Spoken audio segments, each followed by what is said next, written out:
You know how much money is currently flooding into the humanoid robotic space right now?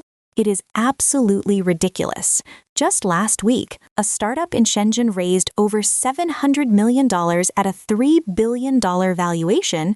We have seen others pull in nearly $1 billion, valuing them at almost $40 billion. It is a completely chaotic gold rush.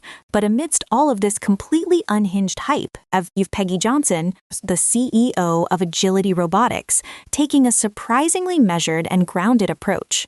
Her company is actually going public through a special purpose acquisition company, or SPACE, her merger that values the business at around $2.5 billion. This deal is set to raise over $620 million in gross proceeds, making it the largest capital raise in the history of humanoid robotics. Since it clears the regulatory hurdles later this year, Agility will be the very first pure-play humanoid robotics company to trade on the public markets. This means regular retail investors will finally get a slice of an industry that has been aggressively gate-kept by massively wealthy venture capital funds. Now, Johnson is not your average executive.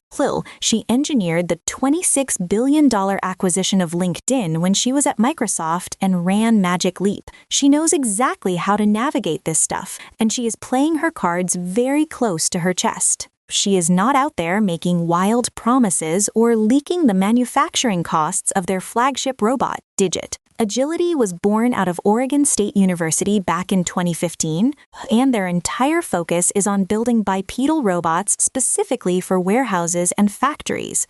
They are not trying to build a robot that folds your laundry or brings you breakfast in bed. Digit is about 5 feet 9 inches tall, weighs 160 pounds, and has these very distinct reverse bend knees that kind of look like bird legs.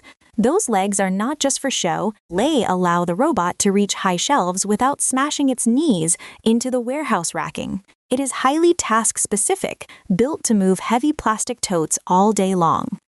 They use artificial intelligence models to process high-level voice commands, translating basic instructions like clean up this mess into complex physical actions, successfully sorting trash and recycling on the fly. But the real magic is their proprietary physical layer. While other companies are busy posting heavily choreographed lab demos on social media, Agility has spent a decade gathering real-world operating data in actual messy environments. They already have a multi-year revenue pipeline worth over $300 million, deploying robots as a service to massive clients like Amazon and Toyota. Their biggest moat is safety. You cannot just build a robot and try to make it safe later as an afterthought. You have to certify every single electrical component and software system from day one. Johnson bluntly states that home robots are at least 10 years away because homes are unpredictable chaos with pets and kids. Right now, they are laser-focused on the millions of unfilled physical labor jobs in the United States, keeping their heads down and delivering results robot by robot.